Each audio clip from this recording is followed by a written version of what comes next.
السلام عليكم، كيف دايرين؟ نتمنى تكونوا بخير. اليوم غنتكلم معكم على واحد الفاكهة وهي تمرة الكاكاو، الفاكهة الأصلية ديال الشوكولاتة. تمرة الكاكاو ماشي غير مذاق زوين، ولكن هي فاكهة قوية من ناحية المكونات الغذائية. البودرة اللي كيستخرجوا منها هي اللي كتدخل في الشوكولاتة، ولكن بحال ما كنستعملوها بشكل طبيعي كنستافدوا من فوائد كبيرة بزاف. في هاد الفاكهة كاين واحد المكون نادر بزاف في الحياة اللي هو الميثيل اكساتين. هاد المكون كيعاون الجسم يرتاح وكيعطي الهدوء بلا توتر، وهذا الشيء علاش كاكاو طبيعي كيحسن المزاج وكيهدي الاعصاب. وزيد عليه انه فيه الريزيرفيراتور، هو مكون معروف بقدرته على تنظيم وخفض الضغط، وكيعاون بزاف الناس اللي عندهم مشكل في القلب والشرايين.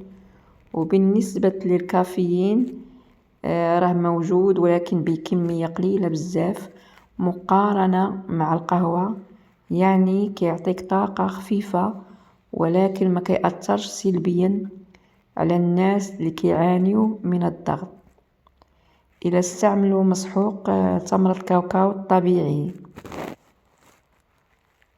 وتمرة الكاكاو فيها حتى الفان كريستين، وهو واحد المكون للعلماء كيعرفوه كمضاد قوي للسرطان. وزيد عليه الكاتيشين اللي كاين حتى في الشاي الأخضر، ولكن الكاكاو كيتميز بوجود بشكل مركز، وهاد المادة كتعاون على تنظيف الجسم من السموم وكتقاتل الالتهابات من العمق.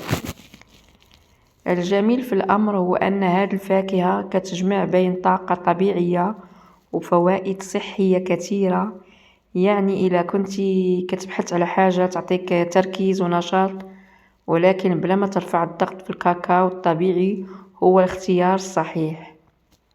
كيعطي القوة الرياضيين، كيعزز المناعة، كيساعد حتى على تهدئة الأعصاب. ومن ناحية الاستعمال راه بسيط بزاف.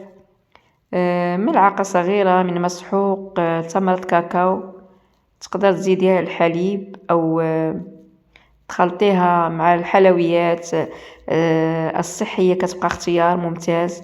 المهم هو أنك تختار كاكاو طبيعي باش تستافدوا من الفوائد كلها بلا إضافات ولا سكريات. وهذه كانت نظرة واقعية على تمرة الكاكاو، فاكهة غنية طبيعية وفوائدها كبيرة بزاف. مع السلامة في فيديو جديد إن شاء الله.